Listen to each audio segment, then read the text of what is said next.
Seja bem-vindo ao canal de filosofia, a filosofia do Espiritismo.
A ideia da reencarnação é muito antiga, fazendo parte da tradição cultural e religiosa dos povos que constituem a humanidade terrestre.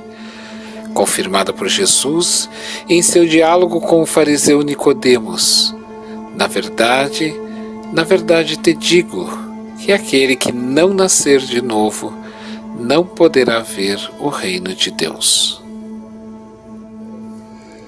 Reencarnar diz respeito aos renascimentos sucessivos dos espíritos.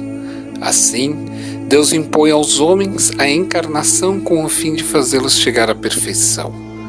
Mas para alcançarem esta perfeição, têm que sofrer todas as vicissitudes da existência corporal.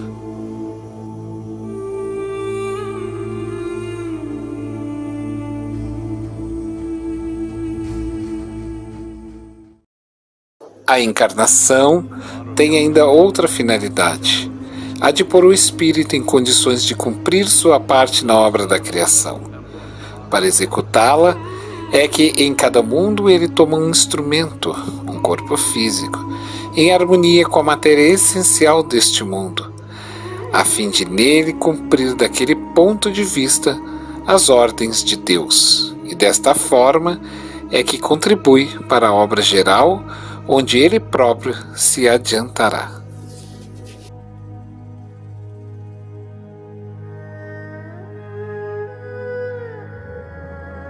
É aceita como lei natural que favorece a evolução do espírito, e em cada existência corpórea, o espírito recebe a oportunidade para reparar equívocos cometidos em existências anteriores e para desenvolver novos aprendizados.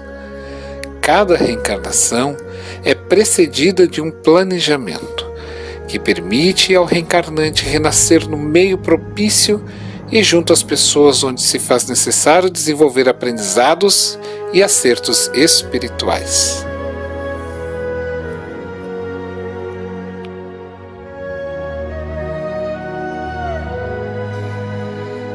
A reencarnação expressa a justiça e a misericórdia divina, que não condena o infrator ao inferno eterno, tal como apregou algumas interpretações religiosas. Antes, porém, concede ao espírito a oportunidade de corrigir os seus erros cometidos devido à própria ignorância de não saber medir as suas consequências e as próprias ações, magoando ou prejudicando pessoas. Nestes termos, a reencarnação é por princípio o reajuste da consciência culpada perante as leis sábias e amorosas que governam o universo, e que ninguém dela está livre.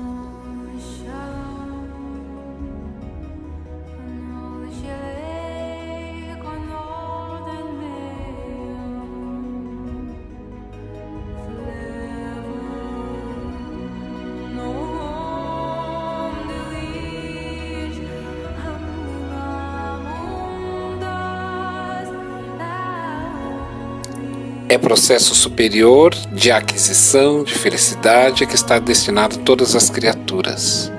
Por efeito de sua herança divina, a passagem dos espíritos pela vida corporal é necessária para que eles possam cumprir, por meio de uma ação material, os desígnios cuja execução Deus lhes confia.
O Espiritismo mostra que o desenvolvimento pelo qual percorre a alma no período infantil é de sublime aprendizado para ele em sua jornada evolutiva.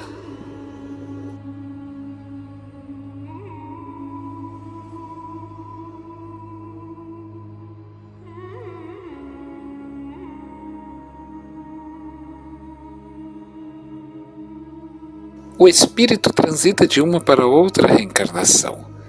Transita da vida espiritual para a vida corporal, e também transitará da infância para a adolescência, e assim sucessivamente.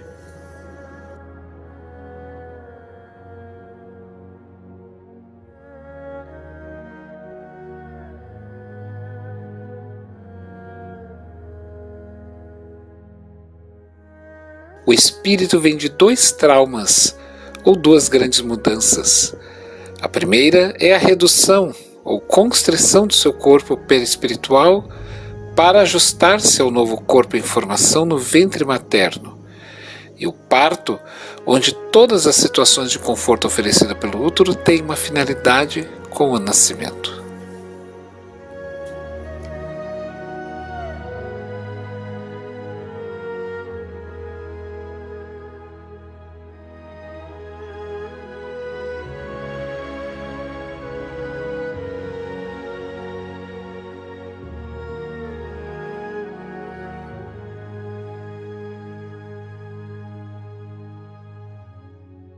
Tendências e aptidões encontram-se camufladas e só paulatinamente afloram, exigindo a intervenção educativa dos pais e dos demais educadores.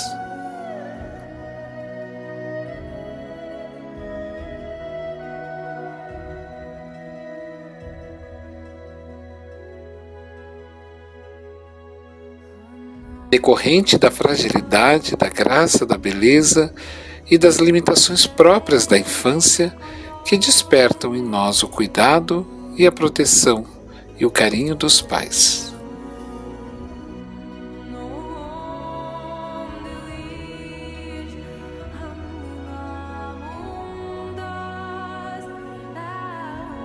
No estado transitório da infância corporal, o espírito é mais sensível e moldável às impressões que sobre ele exerçam todos os agentes educativos.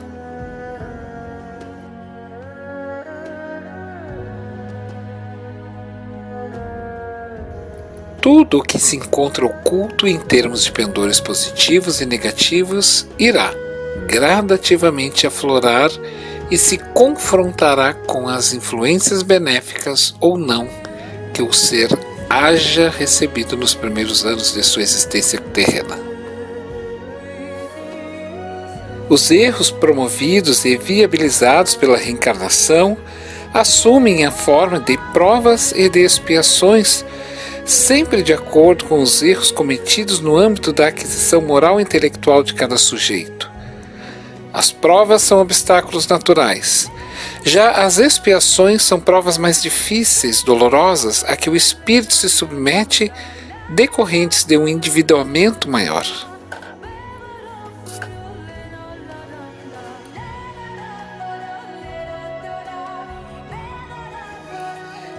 Na pergunta 392 de O Livro dos Espíritos, Allan Kardec questiona os imortais. Por que o espírito encarnado perde a lembrança do seu passado? O homem nem pode e nem deve saber tudo. Deus assim o quer na sua sabedoria. Sem o véu que lhe encobre certas coisas, o homem ficaria ofuscado como aquele que passa sem transição da obscuridade à luz. Pelo esquecimento do passado, ele é mais ele mesmo. Se não temos, durante a vida corpórea, uma lembrança precisa daquilo que fomos e do que fizemos de bem ou de mal em nossas existências anteriores, temos, entretanto, a sua intuição, e as nossas tendências instintivas são uma reminiscência do passado, as quais a nossa consciência, que representa o desejo por nós concebido de não mais cometer as mesmas faltas, adverte que devemos resistir, assinala Allan Kardec.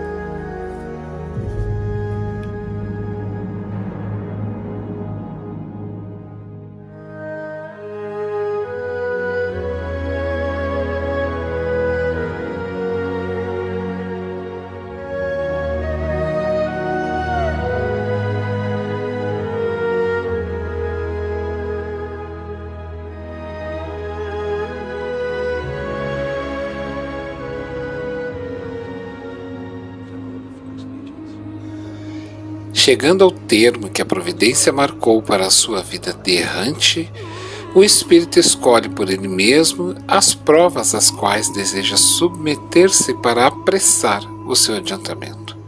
Ou seja, o gênero de existência que acredita mais apropriado a lhe oferecer os meios, e as provas estão sempre em relação com as faltas que deve expiar. Se nela triunfa, ele se eleva.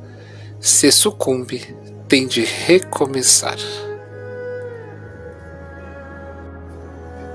O espírito goza sempre do seu livre-arbítrio, e em virtude dessa liberdade que no estado de espírito escolhe as provas da vida que deseja passar, ele então delibera o que fará ou não fará, escolhendo entre o bem e o mal. Negar ao homem o livre-arbítrio seria reduzi-lo à condição de máquina. Integrado à vida corpórea, o espírito perde momentaneamente a lembrança das suas existências anteriores, como se um véu as ocultasse. Não obstante, tem às vezes uma vaga consciência, e elas podem mesmo ser-lhes reveladas em certas circunstâncias. Mas isto não acontece senão pela vontade dos espíritos superiores, que o fazem espontaneamente com um fim útil e jamais para satisfazer uma curiosidade vã.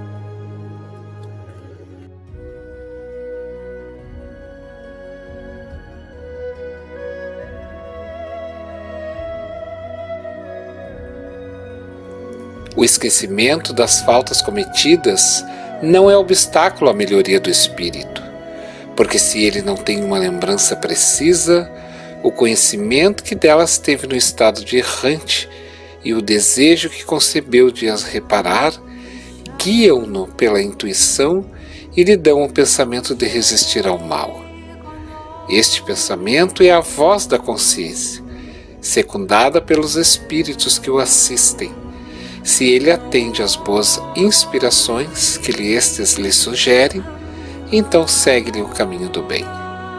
Se o homem não conhece os próprios atos que cometeu em suas existências anteriores, pode sempre saber o gênero de falta que lhe se tornou culpado, e pela qual era o seu caráter dominante. Basta que ele estude a si mesmo, e poderá julgar o que foi, não pelo que é, mas pelas suas tendências.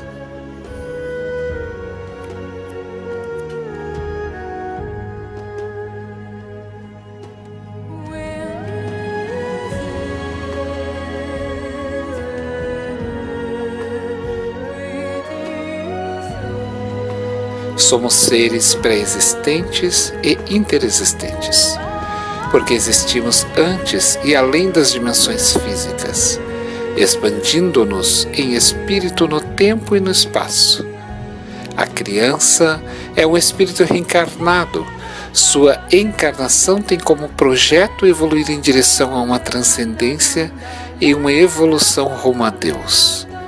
A vida é educação permanente, busca de aperfeiçoamento moral e intelectual.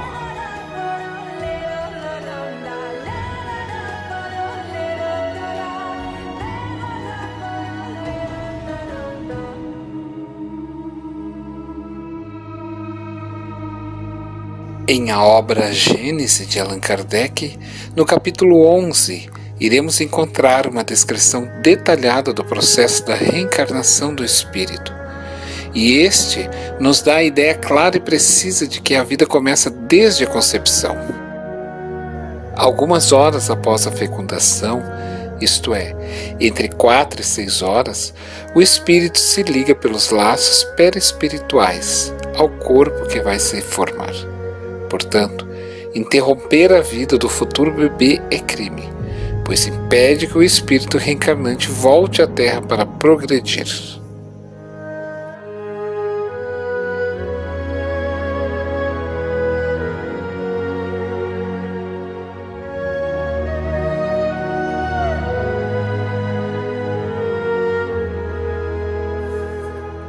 A doutrina espírita trata clara e objetivamente a respeito do abortamento na questão 358 da obra básica O Livro dos Espíritos de Allan Kardec.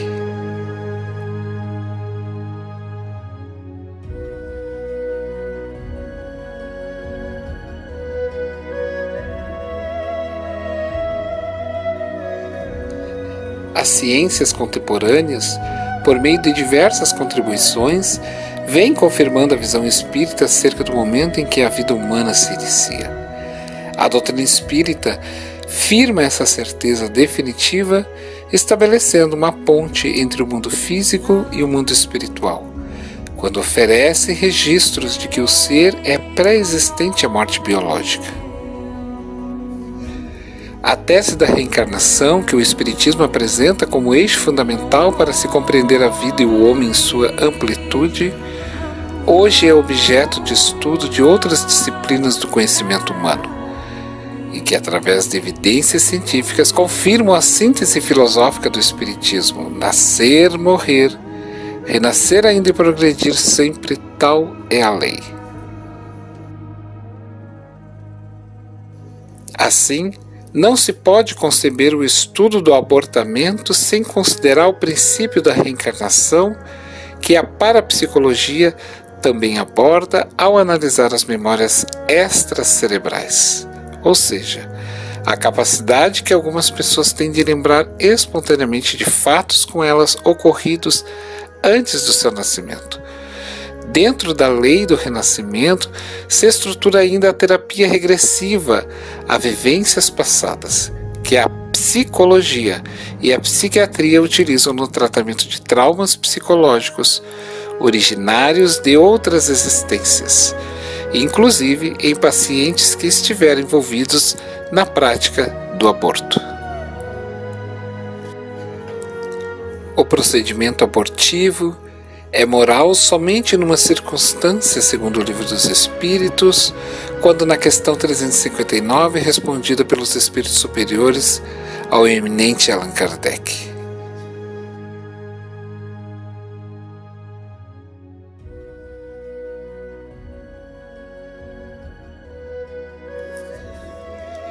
Com o avanço da medicina, torna-se cada vez mais escassa a indicação deste tipo de abortamento. Essa indicação de aborto, todavia, com as angústias que provocam, mostram-se como situação de prova e resgate para pais e filhos, que experimentam a dor educativa em situação limite, propiciando deste modo a reparação e o aprendizado necessário.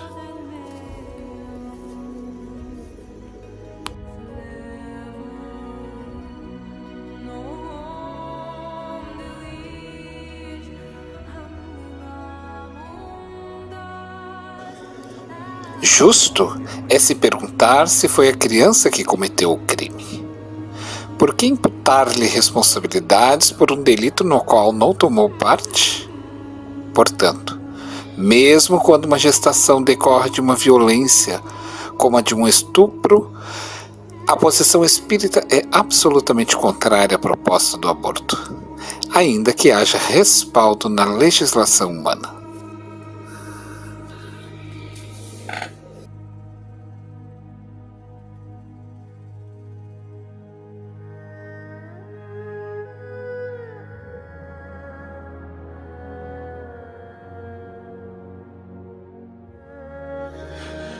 No caso do estupro, quando a mulher não se sinta com estrutura psicológica para criar o filho, cabe à sociedade e aos órgãos governamentais, e estes devem facilitar a estimulação para a adoção da criança nascida.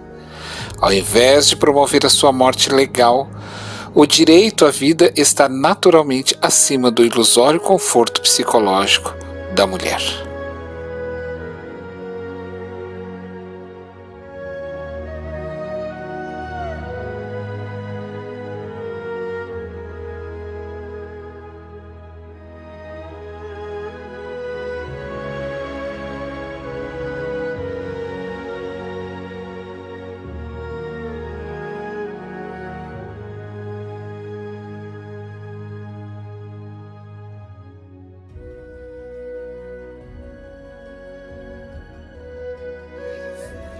Na pergunta 371 de O Livro dos Espíritos, Allan Kardec novamente indaga os imortais. A opinião de que os deficientes mentais teriam uma alma inferior tem fundamento? Incansavelmente, os imortais respondem para Allan Kardec: não, eles têm uma alma humana, muitas vezes mais inteligente do que pensais, e que sofrem da insuficiência dos meios que têm para se manifestar, assim como o mudo sofre por não poder falar.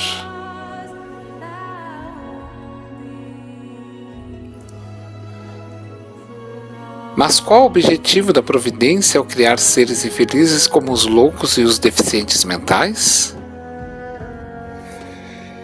Fica evidente deste modo que mesmo na possibilidade de o feto ser portador de lesões graves e irreversíveis, físicas ou mentais, o corpo é sempre instrumento de que o espírito necessita para a sua evolução, pois que somente na experiência reencarnatória terá condições de reorganizar a sua estrutura desequilibrada por ações que praticou em desacordo com a lei divina. Dá-se também que ele renasça em um lar cujos pais, na grande maioria das vezes, estão comprometidos com o problema e precisam igualmente passar por essa experiência reeducativa.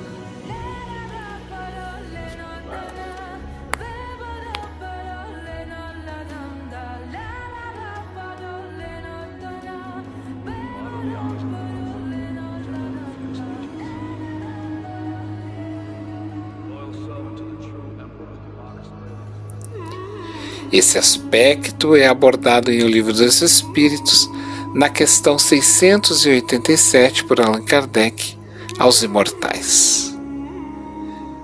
Indo sempre a população na progressão crescente que vemos, chegará tempo em que seja excessiva na Terra?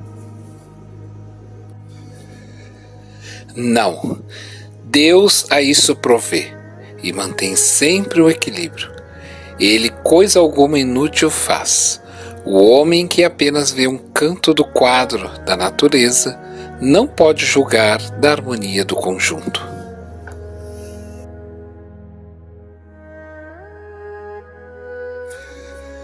Em O Evangelho segundo o Espiritismo, no capítulo 25, a afirmativa de Allan Kardec é esclarecedora.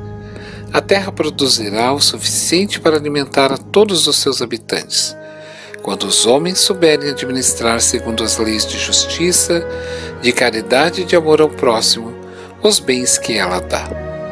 Quando a fraternidade reinar entre os povos, como entre as províncias de um mesmo império, o momentâneo supérfluo de um suprirá a momentânea insuficiência de outro, e cada um terá o necessário.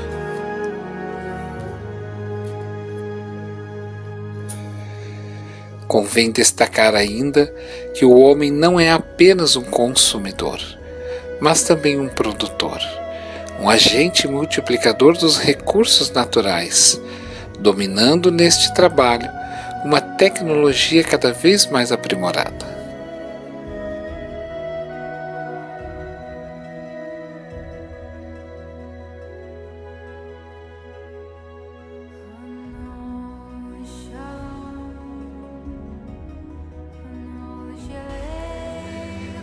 Invoca-se o direito da mulher sobre o seu próprio corpo como argumento para a descriminalização do aborto, entendendo que o filho é propriedade da mãe, não tem identidade própria e ela é quem decide se ele deve viver ou morrer. Não há dúvidas ao direito da escolha da mulher em ser ou não ser mãe. Esse direito ela o exerce com todos os recursos que o avanço da ciência tem proporcionado, antes da concepção. Quando passa a existir, também o direito de um outro ser, que é o do nascituro, o direito à vida que o sobrepõe ao outro. Estudos científicos recentes demonstram que já sabia há muito tempo. O feto é uma personalidade independente que apenas se hospeda no organismo materno. O embrião é um ser tão distinto da mãe que, para manter-se vivo dentro do útero, necessita emitir substâncias apropriadas pelo organismo da hospedeira.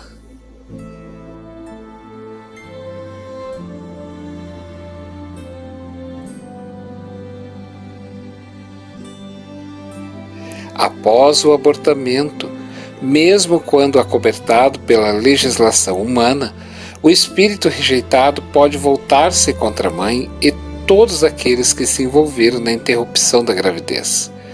Daí dizer Emmanuel em o livro Vida e Sexo, no capítulo 17, a seguinte colocação: admitamos seja suficiente breve meditação em torno do aborto delituoso, para reconhecermos nele um dos fornecedores das moléstias de ideologia obscura e das obsessões catalogáveis na patologia da mente, ocupando vasto departamento de hospitais e prisões. Mulher e homem, acompliciado nas ocorrências do aborto criminoso, desajustam as energias psicossomáticas com intenso desequilíbrio, sobretudo do centro genésico, implantando nos tecidos da própria alma a sementeira de males que seguirão a tempo certo. Não só porque o remorso se lhe estranha no ser, mas também porque assimilam inevitavelmente as vibrações de angústia e desespero, de revolta e vingança dos espíritos que a lei lhe reserva para filhos. Desta forma, porém, compreendem-se as patologias que poderão emergir no corpo físico, especialmente na área reprodutora, como desaguardas energias perispirituais desestruturadas, convidando o protagonista do aborto a reharmonizar-se com a própria consciência.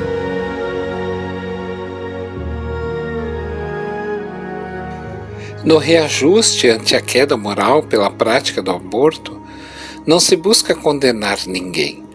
O que se pretende é evitar a execução de um grave erro, de consequências nefastas, tanto individual como socialmente, como também sua legalização, como asseverou Jesus: eu também não te condeno, vais e não tornes a pecar.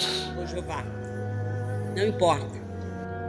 A vida é um bem outorgado. É um mistério, um segredo entre o possuidor dela e o seu Criador. Nenhum médico, nenhuma nação, ninguém tem o direito de interferir na vida. Não foi sem razão que Jesus respeitou os 10 mandamentos recebidos por Moisés. E um deles é muito claro: não matarás. Nós acreditamos que a dignidade do ser humano vem da alma. Voltamos aos princípios de Platão e Aristóteles. Cada concepção é uma nova oportunidade de vida na Terra, é um novo projeto existencial que deve ser respeitado no contínuo zigoto velho. E o respeito ao embrião, deficiente ou não, é o respeito ao contínuo. Esse contínuo, senhoras e senhores, tem bilhões de anos de evolução. 3 bilhões e 600 milhões de anos de evolução. E cada um de nós está aqui porque sua mãe assim o quis. Ainda estou sob o impacto da palestra.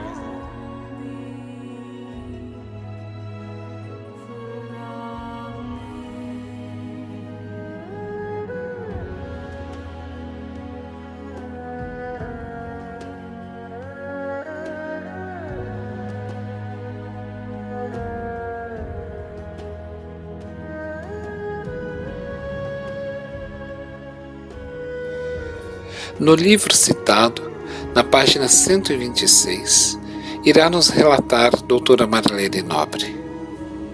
Do zigoto ao feto, o ser parte de uma única célula para a extraordinária complexidade multicelular do surpreendente recém-nascido, passando nas primeiras semanas do desenvolvimento embrionário por todas as etapas principais que atravessou, ser unicelular, peixe, anfíbio e réptil, ave e finalmente mamífero superior.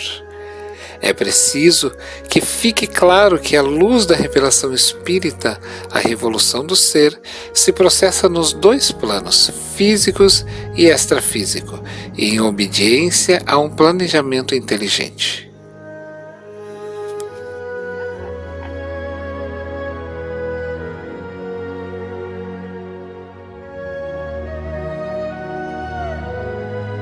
No que tange às razões médico-científicas, a doutora Marlene Nobre, ex-presidente da Associação Médica Espírita do Brasil, em trabalho do gênero, assinala em seu livro O Clamor da Vida uma espécie de síntese da nossa caminhada evolutiva.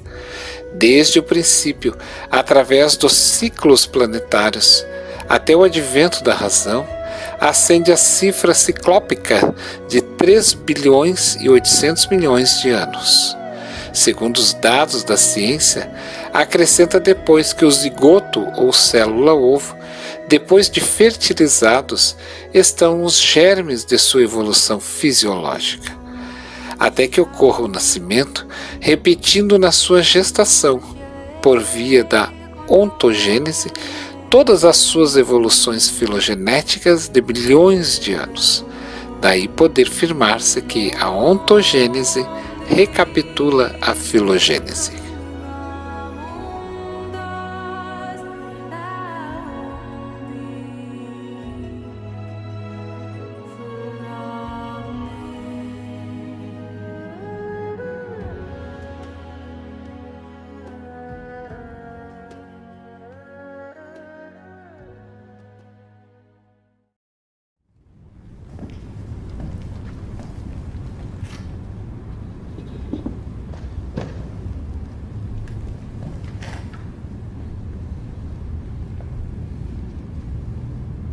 Seja bem-vindo, meu amigo.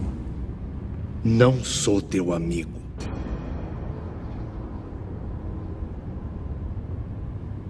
Quero justiça. E tô no meu direito. Já acabei com ela. Agora eu quero ele.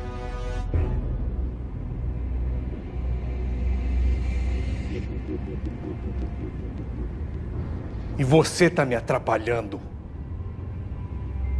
Exijo que você se afaste. Deixe isso para a justiça divina. Deus está muito ocupado. Quem com ferro fere, com ferro acaba ferido. O que foi que te fizeram? Você sabe muito bem. Não. Eu não sei.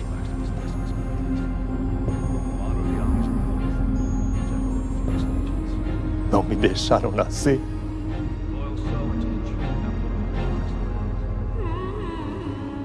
E agora eu quero justiça.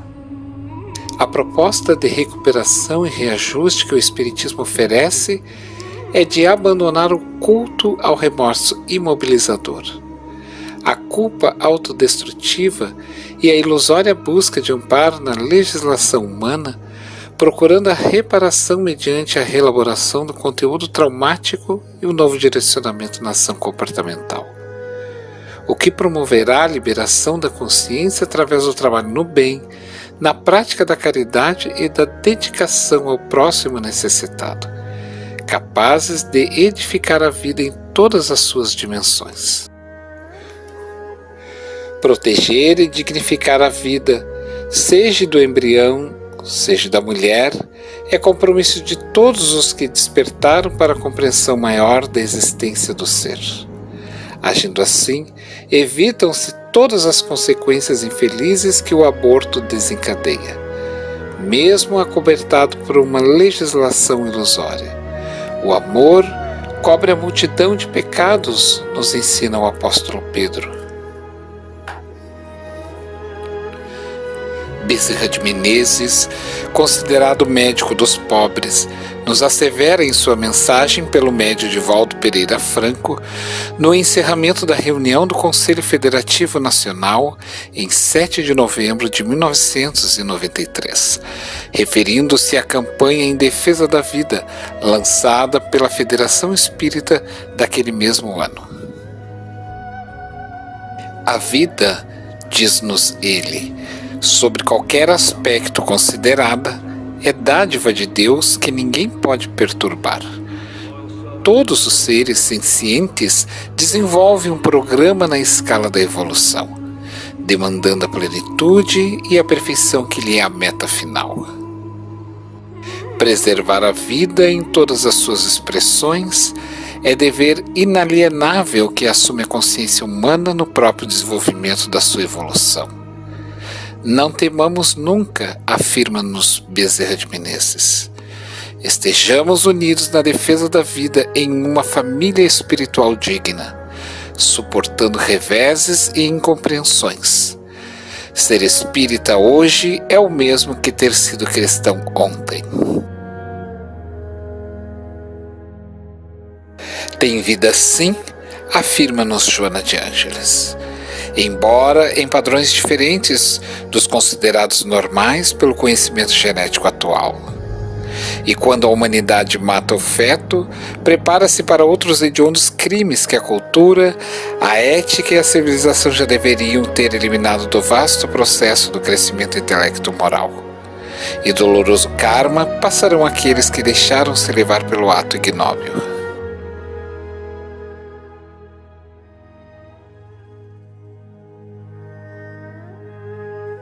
Há choro dentro da noite. É o doloroso gemido de pobre recém-nascido que não encontra lugar. Mãos insensíveis sufocam pequenina flor humana. É o aborto em lide insana, ferindo a lei sem pensar. Ah, quantas almas formosas nos planos em que me movo, sonhando nascer de novo, no entanto, rogam em vão. Agasalham-se no amor, mas em lágrimas convulsas, ei-las batidas e expulsas, a golpes de ingratidão. Irmãos da terra, escutem, detende a marcha do aborto. Estendei vosso conforto aos companheiros do além.